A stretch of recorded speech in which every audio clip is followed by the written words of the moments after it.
welcome to Soul of Travel. Today's conversation, I am so excited to be bringing to the podcast. I have been looking for the right expert to talk about ethical travel photography, and I'm just really excited to dive in. So I'm going to introduce our guest is Amina Mohamed, and she is joining us from Canada today. And we're going to talk about kind of the rise in popularity of Instagram, social media, the transition of travel journalism being replaced by travel photography, and how when we have one image to tell a story, especially in like 20 seconds on Instagram, what story should we be telling and how can we be telling it in the most ethical way? So this is like an impossibly large topic that we're going to bring into this 1 hour, but I am really excited to give my listeners an opportunity to understand how they can bring this into practice in their travel experiences. So welcome to the podcast. Thank you. I really appreciate it. Yeah, this is awesome. I love talking about this subject because, and I never, thought I would be one of those who talked about ethical photography, but as you travel and you start to take photos, ethics has to come into your life, and especially when you focus on cultural travel, which I do, meeting different cultures, being of a different culture, right? And then meeting other cultures, portraying them in the right light is so important. Yeah, I agree.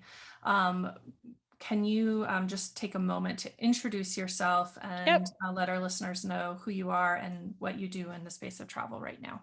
Yeah. So my name is Amina Mohamed. I live in Canada, as you said, and I run a photo company, triple, blah blah blah. Off, wait, off to the races already. I run a company called Triple F Photo Tours. I offer photo tours to different destinations. Recently, where we were in Uganda and Tanzania, and we're a little bit different though. Other than teaching, how to improve your photography on our tours, we really focus on cultural immersion. I believe strongly that when you travel, it's really important to not only see the beauty that different places have, but to really understand the local traditions, the language, the food, and what the culture is all about. And when you miss out on that and you only see the beauty, then you've not really traveled. You've not really appreciated a place for what it has to offer. So I wanted to be very different from my competitors. And I also bring a little bit of a charity impact into it because I run a charity also called Cameras for Girls. We teach photography and business skills to marginalized females in Uganda. And the two kind of intersect because when you pay for our tours, 10% goes to support a girl. But more importantly, it's the ethics around it, right? And when I started this, ethics wasn't even in the picture. But as I traveled and I started to see how people reacted to different cultures or didn't react and didn't, um, you know, photograph them in the right light, and there was not this understanding to, I'll use it again, portray them in the right light, it started to kind of move me in that direction. Mhm. Thank you so much for sharing that. I think this is just another one of those conversations that has evolved as we've evolved as travelers and hopefully are evolving as humans. And I know this is something that for me, early on as a traveler, it was one of those things I had a real sense of, but I didn't have language for. And I even started in college as a journalism major, and I went back Mm, again as a photojournalism major, but I kept running into this sense of feeling like I was somewhere where I shouldn't be, or that I was kind of taking advantage of a situation to create a story or to sell something, sell a story. There just was so many parts of it that I kept bumping up against, and I didn't know how to resolve what I was feeling. And what that ended up becoming is me just not doing it because I didn't know what I was feeling. I didn't know how to unpack it. And so I'm so grateful that now we are starting to have conversations about this and understand for me what I was feeling. And it kind of validates that I wasn't crazy. I know I had so many people that said, you're such a gifted storyteller and photographer. You have to do this. And I think I just kept thinking, the best way I can do this is to not do this because right now I Mm, don't know how to do it in a way that feels in alignment with who I am. And I was so uncomfortable, like invading people's spaces. And the word that kept coming up to me in that process was feeling voyeuristic or mm. like I was trespassing, that I wasn't really honoring it fully. So anyway, we're going to definitely, I think, get into that. But as we start the conversation, before we even get there, I would love to learn about how travel and travel photography began to show up in your life and what was the journey that brought you to the space that you're in now. I'll try not to be long-winded. Okay. So I used to work in film and television. I was a producer, did documentaries, did films, short films. And I went to Uganda in 2007 to do a documentary about the return of the Asians, because we had left Uganda 50 years ago this October when I was just 3, and we came as refugees. And I wanted to go back and discover my home. And I was always with camera, like that was just who I was. But I never thought I could make it a career. And then when I started traveling and seeing the world through the lens of my camera and really appreciating what I was seeing, who I was meeting, I love to talk to people from different cultures and religions and backgrounds, because I want to understand what makes us all different, but yet all the same, right? We all bleed the same under the skin that we have. It's just what we show on the outside. So it coming from a different background, I wanted to understand that very deeply. And so when I started to travel and meet different people, that was the first thing that I started to take pictures of. But again, at that time, I didn't think about it as to, oh, well, I'm meeting such and such, and how do I frame them in an ethical lens? Because it wasn't even a discussion. I think it just was inherent. And I think what hit home for me is when I led my first photo tour in 2018, and one of my guests, we came across, because there's poverty, of a scene that will burn in my brain forever, but it's nothing you want to photograph because that's called poverty porn. And I won't tell you what it was, but it was very disturbing. And she, being from North America, had never seen something like this. And your first tendency is to raise your camera. And I gently put my hand on her camera. I said, there's no, you're not going to be able to do anything with that. Why take the picture? Because it's not doing the subject any respect, and it's not going to do anything for you. And I call it poverty porn. And she had to think about it. At first, she was angry, like, how dare you? And the second thing she thought about is, oh my God, you're right. Right. But we don't know that until somebody tells us or shows us the way.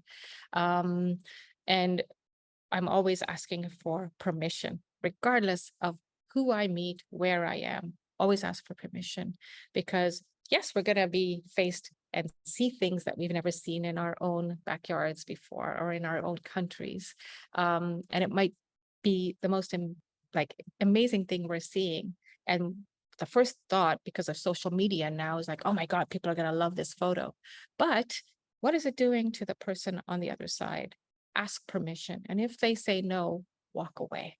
So I always, regardless, well, even if there's a language barrier, Mhm. I always hold up my camera, point them. And if they say no, I thank them and I walk away, because no picture is worth putting somebody else at harm. And that comes the same for wildlife, because I do a lot of safari. And recently we were on safari, and 2 safari vehicles had boxed in an elephant. And we were just coming up onto the scene. Our driver stopped, and our guide thankfully said, back up, back up, let the elephants escape into the bush. But these, just for the image, they were boxing in this elephant that was clearly put at stress. when you put an animal at stress, what happens? They react and everybody can get hurt, including the animal. It's not worth it. Mhm. So I think being put into different situations and educating myself about what I'm going to see, who I'm going to meet is important, because then it teaches me how to be respectful in a country that's not mine. Mhm. I'm just a visitor. Yeah. Yeah, I think that's such an important that's really the thing that I talk about a lot in the context of travel is how we can understand ourselves as a visitor in someone else's home. And we very much would think about that if we're traveling in our own city to a friend's house, or to family, or to an event for work, and we have this way that we show up. But when we travel, for some reason we often lose that boundary that tells us that we're a guest of the place that we're in, and many times we're a guest in a place that's sacred to indigenous communities, that's Yep. sacred to animals. And we just need, I think, again, to put words around that, to understand that that's where we are. And like you said, start asking questions, having conversations. And I would believe that I'm not alone in being someone who had those feelings as I was traveling and writing and having these, interactions, but not knowing what that sense was. Um, as we kind of dive into this, can you talk about what ethical photography means to you? I know that you've kind of introduced the idea, but what is ethical photography? For me, it's going into a space, taking a breath, right? And not just picking up your camera to snap, snap, snap, snap everything you see. Because what are you really seeing when you do that? What are you appreciating? Number one. Number two, I think I already said it, is that when you come upon somebody who you've never met before, you may never meet again, but they're dressed differently from you, or their culture is entirely different. I'll give you an example. Recently, I went to visit the Maasai in Tanzania. Now, we were guided by a Maasai into the Maasai tribe. And before I picked up my camera, I asked for permission. Because I asked for permission, the women invited me to take their portraits, which I then sent them so they can be printed. But furthermore, the men invited me to participate in a men only event. They were slaughtering a goat. Now, at first, I was like, ooh, I love animals. I can't watch like an animal be killed. But when I understood that this was part of their culture, they're celebrating a wedding that happened the day before, this is how they live their culture. It's not for me to judge. I opened up my mind and I took the imagery. They've never seen themselves on camera before, half of them, right? So as I was taking their photos, by invitation, I kept on sharing and showing. The more I shared and showed, the more they wanted me to take their photos. So now they have those photos. They're being printed for them. They've been gifted to them. And it's that respect between people first, and then our roles as, a visitor into their domain, that allowed me that access, that made the difference. Had I picked up my camera, gone in and just started shooting at will, like so many do, and then sharing them on social media without the understanding behind the culture, then both of us lose. I will not be sharing those images until I get acceptance. I've told them that I will share them in private photography circles because it helps me like be a better photographer, but Mhm. not on social media. And I think that brings to another point. The other day I read, yes, 2 days ago, I read a very disturbing article about how many people are traveling to sacred sites, tearing their clothes off just to get pictures of themselves naked in front of these incredible places for social media. So social media has also become bad when it comes to ethical photography, because we forget about the field of flowers that have been, grown by this person who's allowed you access. And now photographers are trampling those flowers just to get the best vantage point or perspective or shot. Mhm. That's also not ethical photography, right? So I think it comes down to respect, first Mhm. of all, and it comes down to understanding your role as a photographer to, yes, portray what you're seeing, but in a way that it doesn't harm your subject, whether it's, a person, place, or thing. Mhm. Yeah, the rise of selfie photography, I Oh, think, drives me is crazy. so interesting to Oh, think about, because I think not only the disrespect that's shown sometimes by trying to get this perfect image, but it's also really putting travelers at the center of storytelling. And I think that's shifting also how we are telling that story. And mhm. I had a real similar experience traveling to Bali. I probably could have written that article because I was so incensed. It was the first trip I'd really taken. I had not traveled for a while because I had young children. And then I went to Bali, which was a dream destination for me. And I was really interested in visiting sacred sites and meeting local healers. And like that part of the culture is what I really wanted to explore. And so I spent time researching people and connecting ahead of time and making these meetings and making sure these were places that I could be respectfully. And we went to hike to a waterfall. And like as you entered the park, there's all these signs that say, please respect our sacred spaces, don't use profane language, walk calmly and quietly, all of these things that are telling you how how they're asking you to be in this space.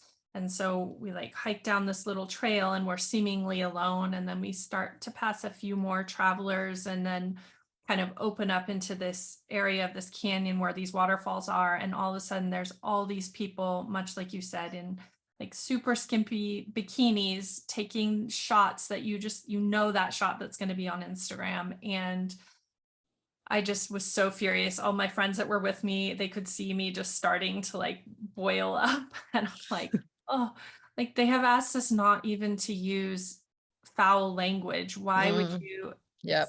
expect to be able to take a picture of yourself in this space? Like it is beautiful. I understand wanting your picture taken there.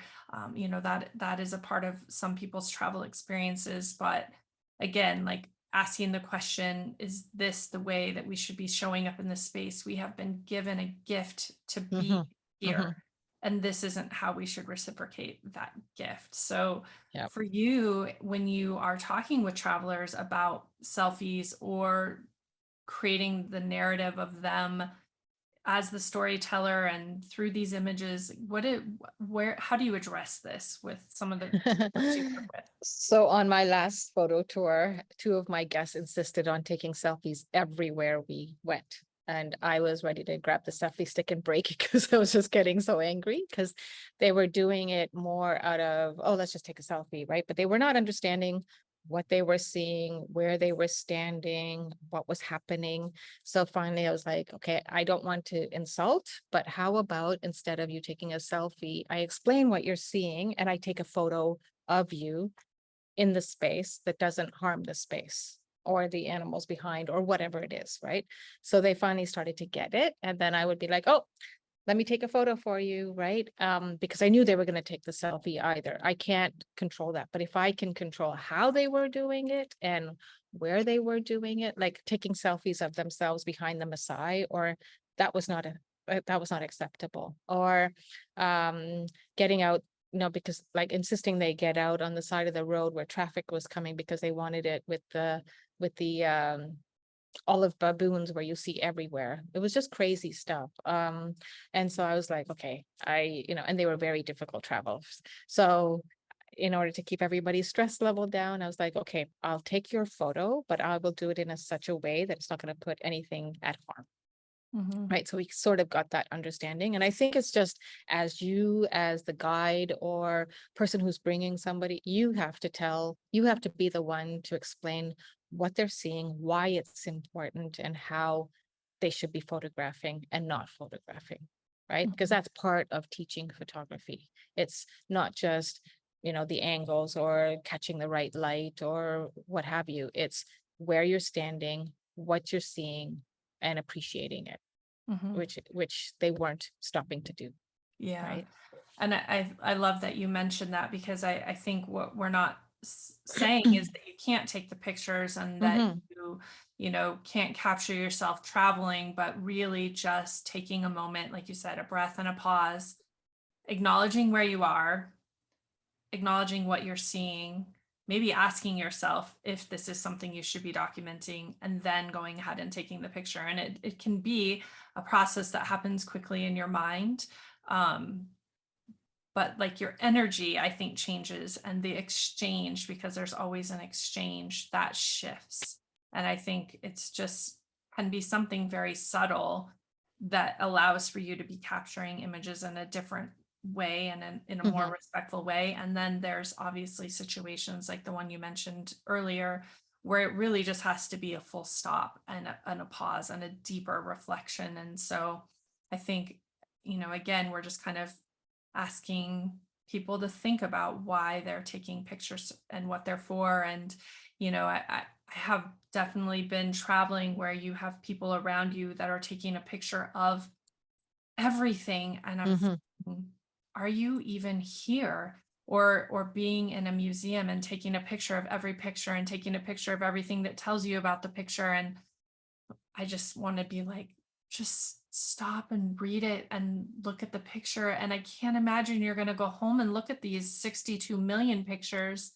And in the meantime, like, you're blocking everyone else around from enjoying the art. And there's so many layers to these things. And at the same time, like, there is such a rise of social media and documenting and travel photography and travel media. Like, they're all things that exist, but just trying to figure out how we can create a container that feels a little bit better, I think, for travelers and for the spaces that we're engaging in. But I also think that when you take a picture in a certain space, right, and it's something people have not seen, educate them about what you're showing, right? Don't just put up a picture up there because you think it's going to get a bunch of likes. Really educate people. Tell them the story behind them. Tell them why it was important for that story to be documented or that photo to be documented. We stopped in Uganda, in Fort Portal. It's called the tourism city, full Mhm. of tea fields, right? And we always pass by where my aunt used to own that tea field and no longer, sadly. And we always stop to meet the tea pickers, because what I want to show to my guests is that cup of tea means more than the sip you're taking. These poor people work from sun up to sundown, picking 40 kilos of leaves a day. Right.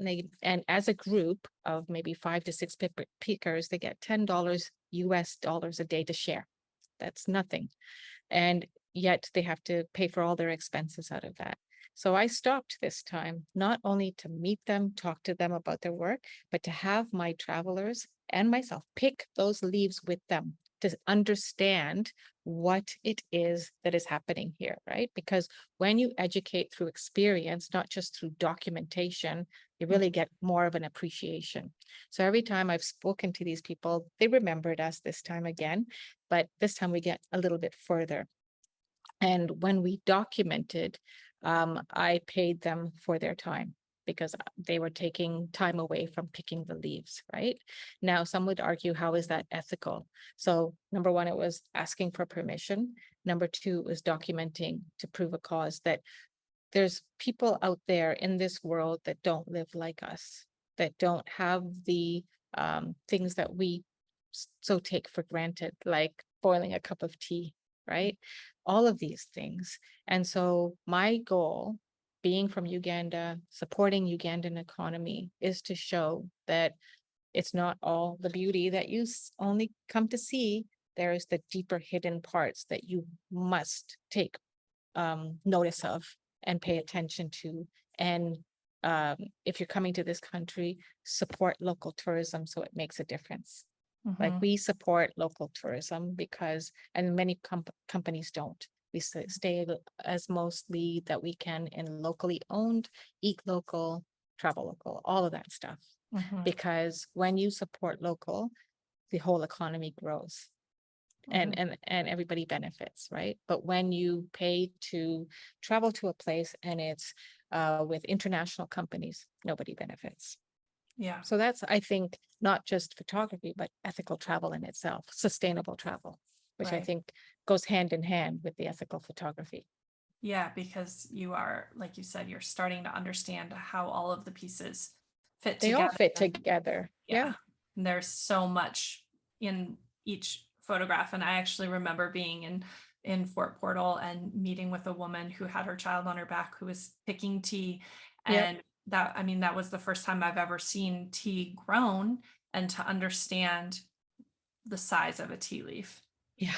and the heat and the amount of tea you have to pick, and that you have Yep. to pick it by hand because otherwise it loses its quality. And it was a hugely important experience for Hmm. me. And when I see like a field of tea leaves, I see all of those things. Like I know all of those things. And so I love that you talked about how that experience translates into trip and travel and learning, and really unpacking what one image can tell. And I think it's for me, I Yep. love to tell the story of a destination. And so this is really important. Like, yes, that field was beautiful. That's all you had to share, right? Or this woman, how amazing it was that she had her child with her on her back and her dress Yep. was beautiful and it contrasted with the lead. Like it could have just been that image, right? Yeah. But the The deeper story is story, so the deeper important. story. Yep. Yeah. Yep. Well, since you have mentioned Uganda, this was one of the things that led me on my path to you, was my love for that country and the time I've spent there, but also the Cameras for Girls initiative that you have started. You mentioned that you work with marginalized females to teach them photography and business skills, and I would really love to learn more about what that program is, Mhm. and the work that you're doing there. So I started this in 2018. And the reason is when I went 2007, I went home for the first time. And I grew up listening to stories from my parents about how wonderful Uganda was, how wonderful life had been for us, how it's known as the Pearl of Africa, how, everything, right? But the reality of what I saw, the poverty of what I saw hit me like a ton of bricks. Growing up in Canada, you're protected from all of that. You see homelessness, but it's not poverty the same way. And but what I even saw more was the plight of females. Here I was in my 20s, or yeah, 20s or 30s, I can't remember.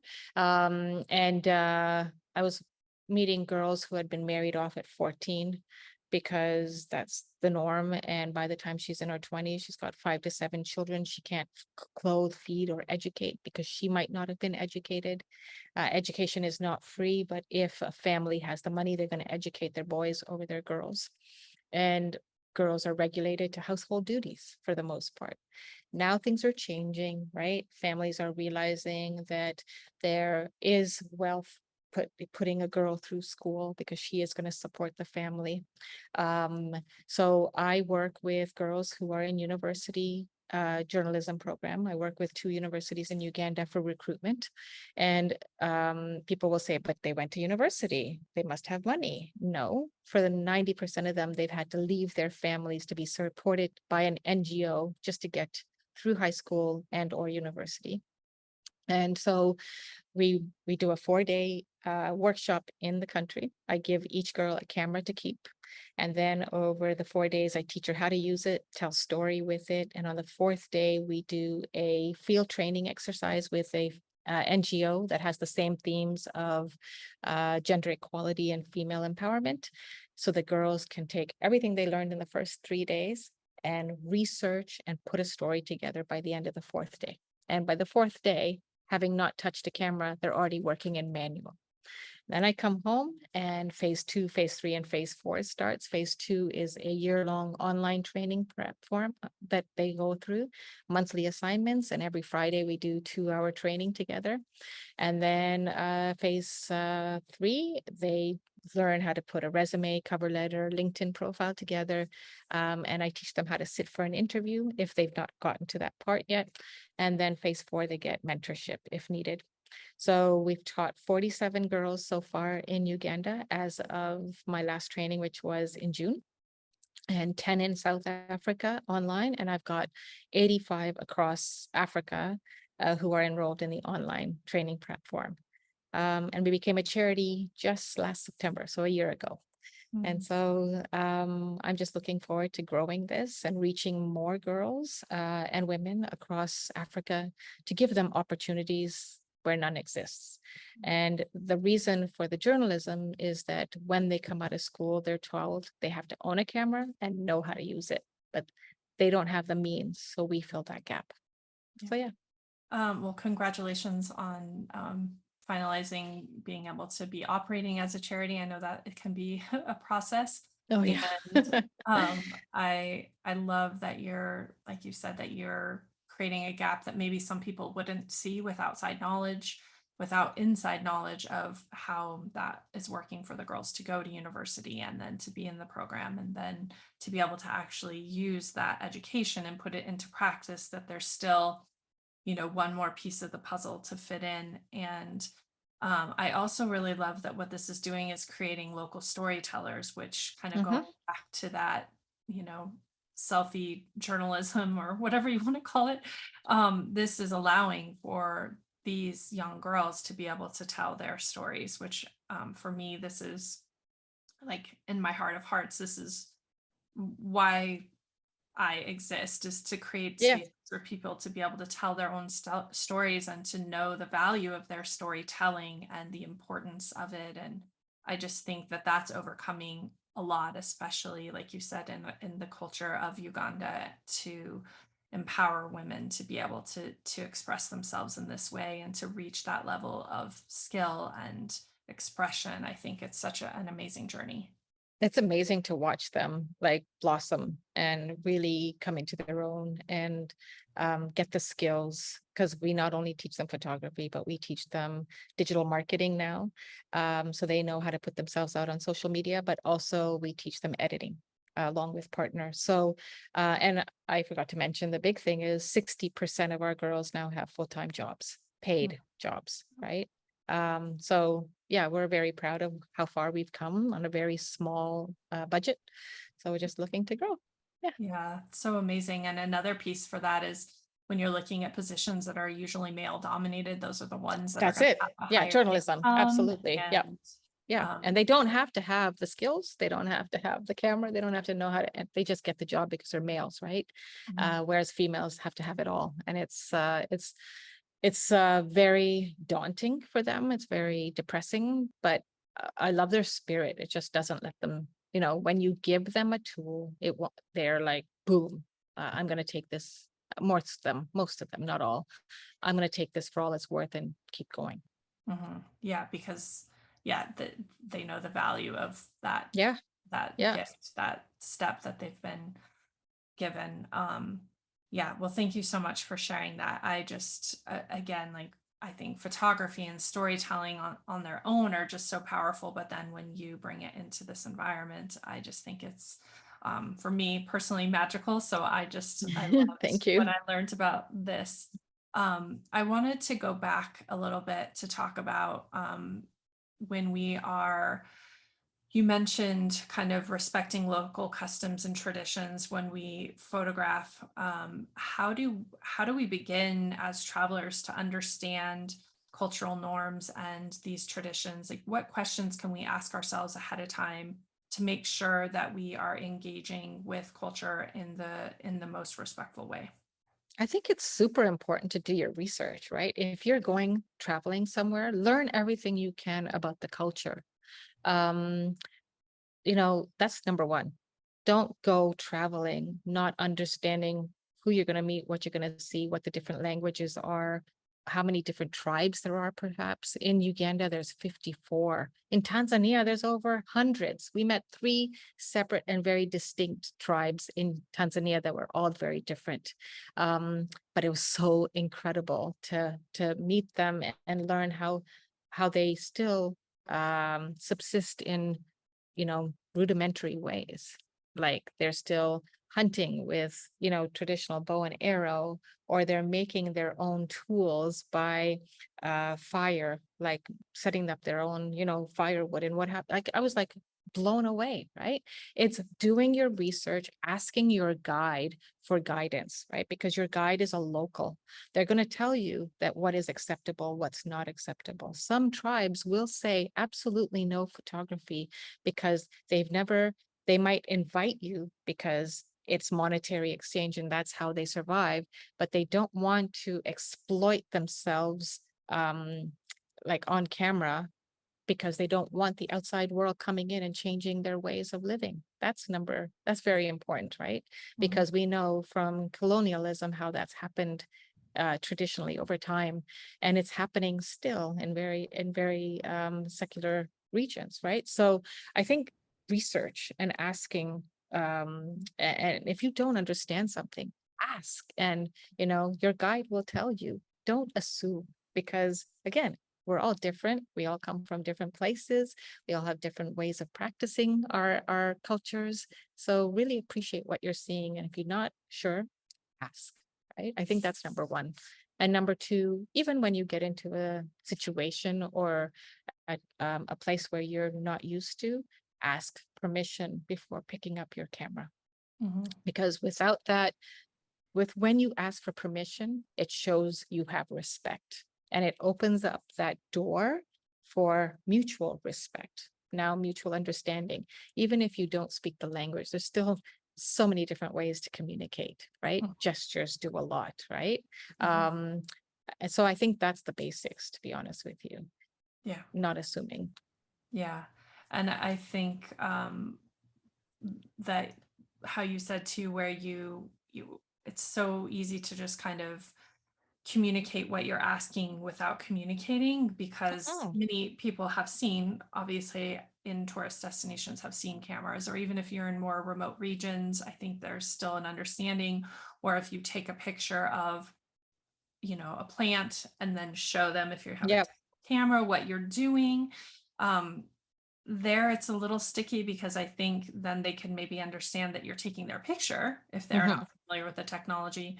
They don't understand the ramifications of what that picture can do or where it can go, because if you're not in somewhere where they have access to internet and computers and technology, then they don't know that this picture now could potentially be everywhere in the world. And I think, Sold, right? And if and you're so, planning to sell an image, you have to have an image release. You have yeah, to, right? yeah. So if that's your intention before you even go traveling, you have that in your pocket, you pull it out.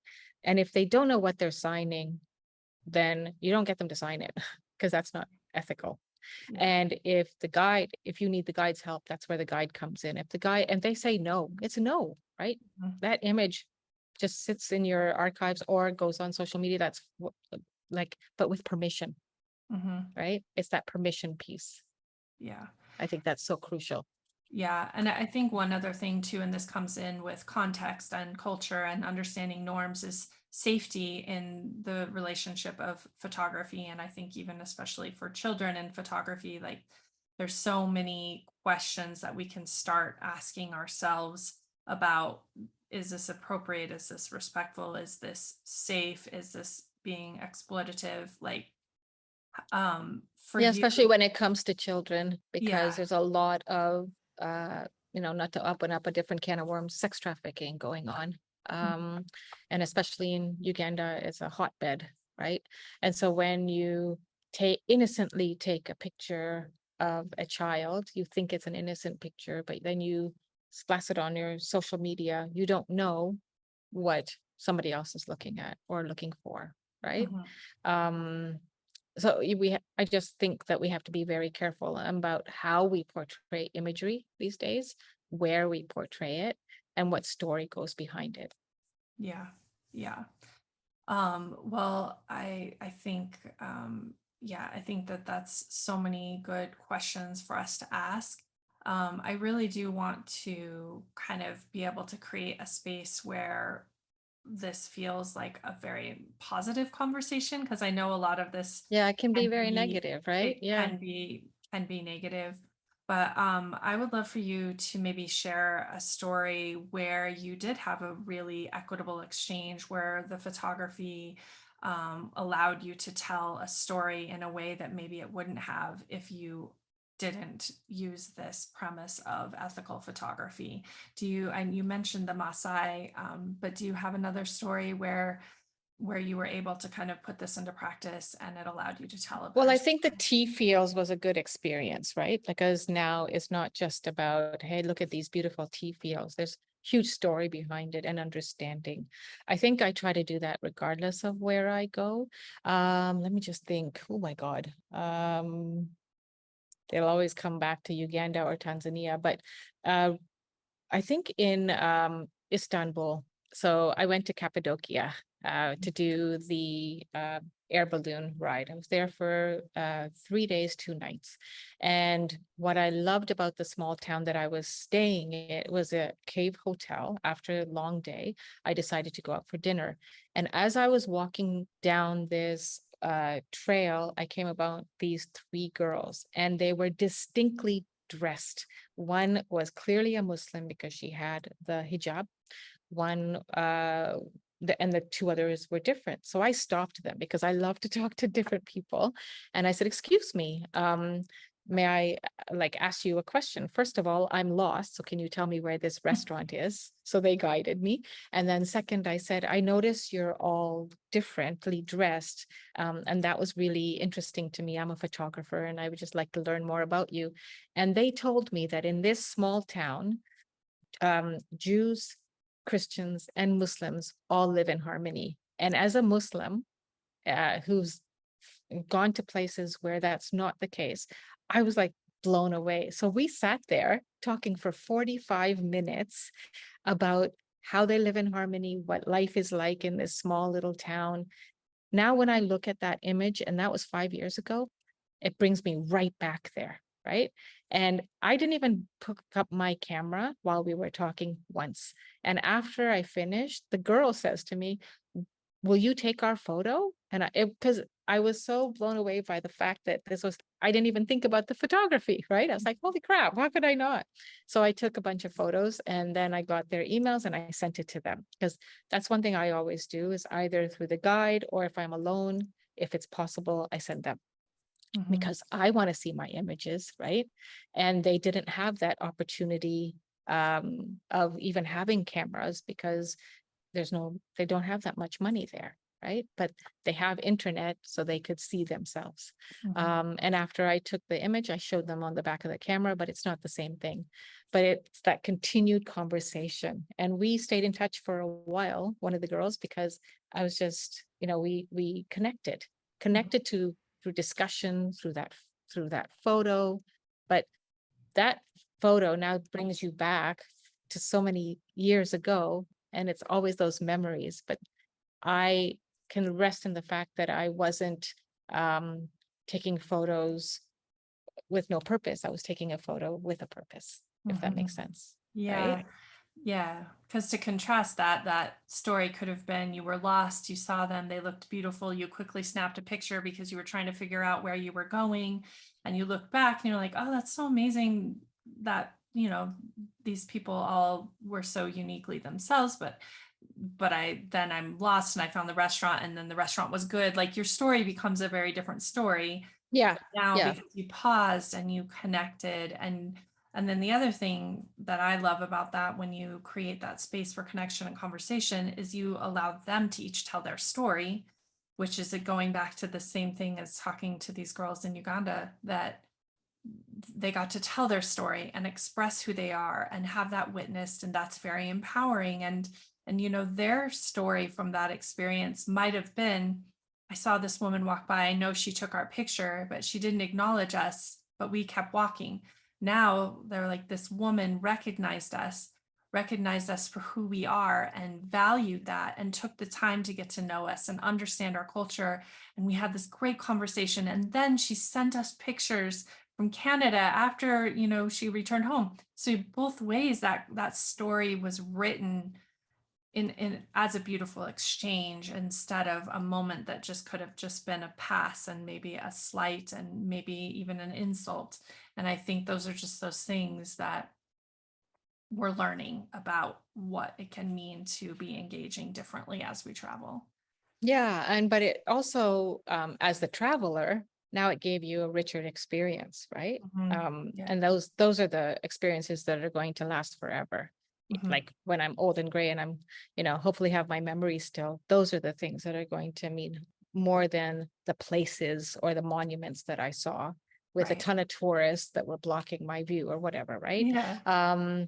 But I'll tell you one funny story, which I think was the start to my thinking differently about how I take photos.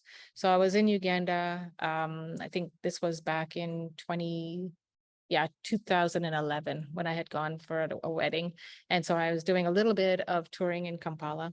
And one of my friends there, who's my travel partner, he was taking me around town, and I saw these guys had just beheaded these chickens, and they had put the chickens in the trunk of the car. The blood was dripping. And I was like, holy shit, that's just such an amazing image as a photojournalist, right? And I like it was far away, right? I was in one car, they were another. And I did not ask for permission. I was just like, this is such an amazing shot and I have to get it. As soon as I raised my camera, they had their machetes and they were chasing us in the car and we had to take off. And I was like just escaped with the skin of our teeth because they were that close, right? That was the one that taught me, like, holy shit, I should not have done that, because I wanted the shot against all risk, number one, and I did not respect them or their culture. I Mhm. did not ask permission. And that was the turning point for me, right? Mhm. And I did not get the shot. I'll never forget the image because it's something I've never seen before or since, but didn't mean that I had to have the shot. So I think that's what, guided me on my ethics as not only a storyteller, a photographer, but also a leader of photo tours. Mhm. Um, when you were talking through that, it just reminded me of, many places, if you're traveling by vehicle, you're seeing things out of your window, Mhm. right? As you're driving by. So for me, like again, in my mind, I would say, like, I would kind of, before I would take an image, like, even I usually, like, what I used to do is like smile, and you could still, like, 'cause you're usually not driving fast because the roads are horrible in the places I've been. Yes, You're exactly. not bombing through. It's not like the freeway, like, smile. Like, sometimes kids will run to the car, Oh or yeah. people will, like, kind of acknowledge that you're having a reciprocal exchange, right? And Hmm. like, if you pick your camera up and you just create a space for acknowledgement. I've Hmm. taken a picture, but I mean, how does that look when you're in a street market and you're taking pictures where there's lots of people and you're maybe not focusing on one particular person? That's it. All right. How do you bring the ethics into that? Because I think that's a really common thing for travelers, is to get a general sense of a space. You are taking a picture that has people in it, but you aren't necessarily capturing one person's image. Should you be going out of your way to do that, or where you're in the car and you can't? How would you guide that That's discussion? difficult. It is difficult because there's many opportunity, like there's many times where we're driving in Uganda and the roads are like crap, as you said. And I'll see something, right? And I will always raise my camera, pause, because there is enough time. The car is going so bloody slow to get over the damn potholes. There is time to lift the camera, look them in the face, and they usually will go like this. No, right? Mhm, They'll always do this because they're used to people just bombing by and taking photos. mhm, And so there is that time to pause before you take the photo.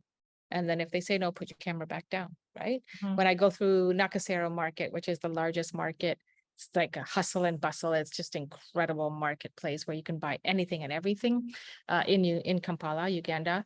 I will ask them, like, I'm going to be taking this photo. You're in it. Can I take your photo? Yeah, yeah, yeah. They're always like, because they're used to travelers, right? mhm, Sometimes they'll be like, no, absolutely not. And they'll turn their face or they'll say no, and you keep walking. And sometimes we'll say yes, but you have to buy something from me. Fine, because it's a fair exchange, right? So I think it's just that always having that discussion or looking them straight in the eye and saying, this is okay. Last time I was in Nakasero and this guy was like, what, you're just going to walk by without taking my photo? And I'm like, okay.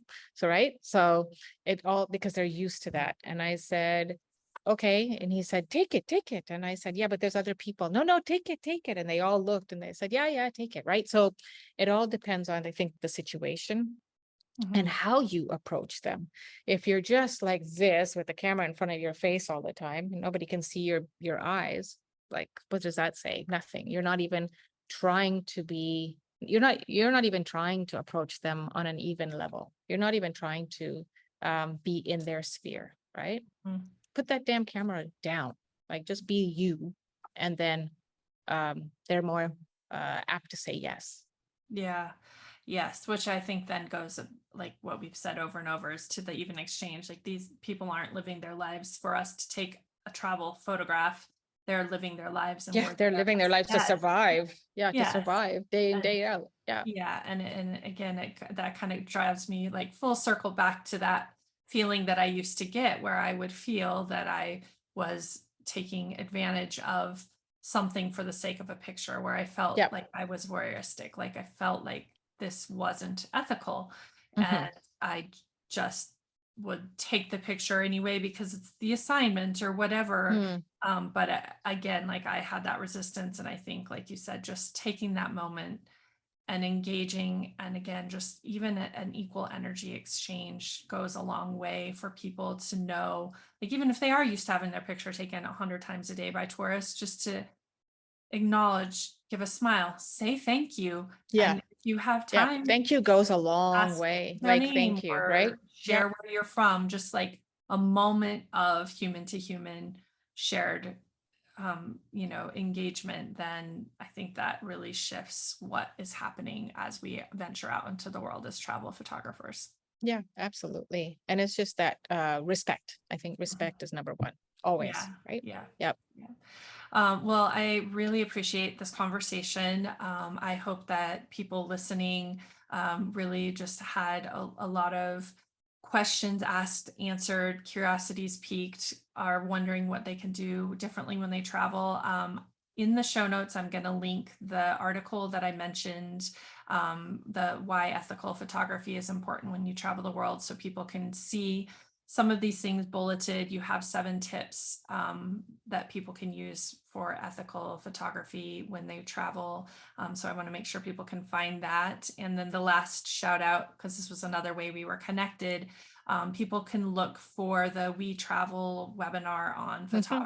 photography ethics as well, which is a great resource to just kind of dive even more into this conversation. And they'll But get to hear it from two other photographers with who, one who's a travel photographer as well.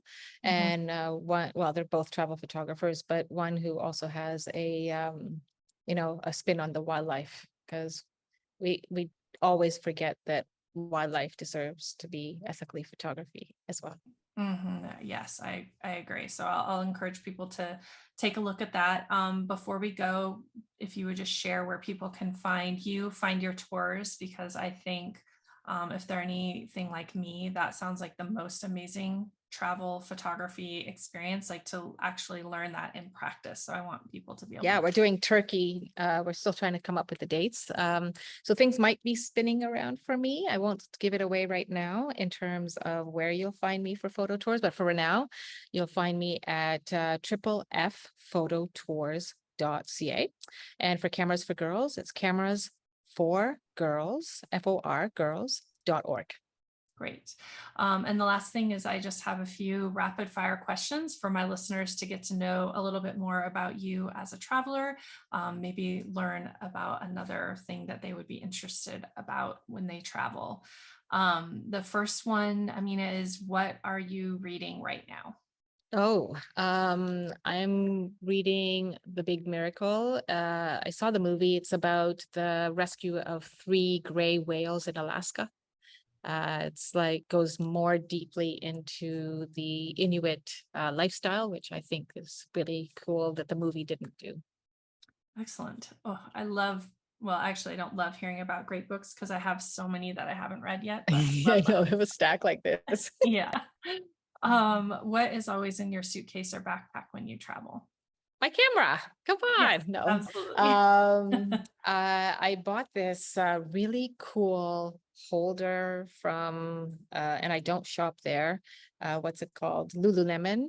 It's just a sling back that I can hold my water bottle. So that's number one. And then I bought a reusable water bottle from Grail, Mhm. Grayl, which is a Canadian company where I can fill up my water anywhere and get rid of all the pathogens. Just need a lot of muscles to press it down. Yes, I have one and it is my very Oh my consistent God. daily workout when you're traveling. Exactly. So to sojourn means to travel somewhere as if you live there, which we've talked a lot about today. Where is a place that you would like to sojourn? Ah, Hawaii. I've always wanted to go to Hawaii. I was supposed to go for my 50th. It didn't work out. So hopefully one day. I really want to stand at the foot of the lava or Mhm, close to the lava and see it like go run by. Just mhm. that's yeah. Yeah. Yeah, to witness that power would be amazing. I have Yeah. been to Hawaii, but not that. What do you eat that immediately connects you to a place you've been? Oh my God. Oh yeah. Matoke, which is green bananas, and it's steamed, and then we put curry on it or a peanut sauce. Connects me always to Uganda. Mhm, yeah, Or yes. mangoes, honestly, mangoes. Mangoes are the easiest way to connect me to Africa or even Costa Rica or whatever. Yeah. Yeah, I couldn't believe the lushness of Uganda when I traveled, and I went with Yep. a man that took me around and showed me, all the stuff that was growing near their village, and just amazing. He's like, if you throw away this avocado seed, essentially tomorrow you will have a tree, and it Yep. just, you know, Yep. it really shifted my context for wealth and abundance. And he said, I can't give you a dollar, but I can feed you, I can give Yep. you a place to sleep. He had engineered his own solar panels and he had water, and he was like this very amazing, like, That's man incredible, of isn't it? Yeah, labor and all my spirit. partner there is doing Yeah, the same thing. He's growing all of his food because the government does not support their people. And I have to be careful what I say, but it's the truth. And it's incredible. Like yeah, his garden is just lush with all these plants, banana, yeah. mango, blah, blah, blah. And I'm like, oh my God, I would die to have just one, right? Yeah, it's Yeah. amazing, the abundance. Yeah. Yes. Let's see. Who was the person that inspired or encouraged you to set out and explore the world? Oh, ah. I don't think it's one person, but I watched my sister travel as I was younger. Like she's my younger sister, but she got to travel and I was at home. And she went to Russia, like back in the days of Gorbachev. And seeing and listening to her travels, and I was like, wow, that's what I want to do one day. But I didn't get the chance to travel until I was much older. Mm, So now that I do, I'm taking every opportunity that I do. Yeah. yeah. If you could take an adventure with one person, fictional or real, alive or past, who would it be? Ooh, that's a good one. First person that came to mind, and I don't know why, but Oprah Winfrey, Mm, because of the stories that she's told and she still has to tell, and the way she's able to portray a people and really understand a people, I think. yeah, I think it would be very amazing to travel with her and watch how she connects and Yeah. in stories. The last one is, who is one woman in the travel industry you admire and would love to recognize in this space? Uh, Christine Weinberger. No, you. Um, So I've been fortunate to work with a lot of people lately, but and my brain just went literally to to mush about the name. But she's really big on sustainable travel. We met a couple of months ago. Like I said, my brain just went to crap, but she's come from nowhere, built this incredible sustainable travel business. I'm trying to look for her name as we're talking. And she's young and she's a go-getter. Like she won't let anybody stop her. And now she is working on a project. Yeah, there's it, Jacqueline Yost. So of Ecomatic. Mm-hmm. She's really pushing the message around sustainable travel, which I'm really passionate about. And I think that she's got the voice of the young people. Um, and I really admire what she's started and what she's doing. Excellent. Thank you. I just decided that I feel like that was such a great question to ask of this community because my motivation in starting this podcast was because I noticed there wasn't a space to honor all of the amazing work that women are doing, and who better to ask who's doing amazing work than the women that I'm looking up to. So thank you so much for recognizing her But and all. there's also Beth Santos from Mm, Wonderful, yes. who is just like a powerhouse, I have to Yeah. say. She just like inspires me, motivates me to be better, but she's just so like she's out there and she's doing it, right? She just doesn't Yes. talk. She talks the talk and walks the walk. And she's just like, whoa, yeah, Yes, she's yeah. amazing. She's been on the podcast, and she's someone who I definitely look up to. And anytime I think that I need to set something down, I look at her and she just is always picking up one more thing. And I'm like, I okay, know. I'm like, how keep do you do it? Yeah.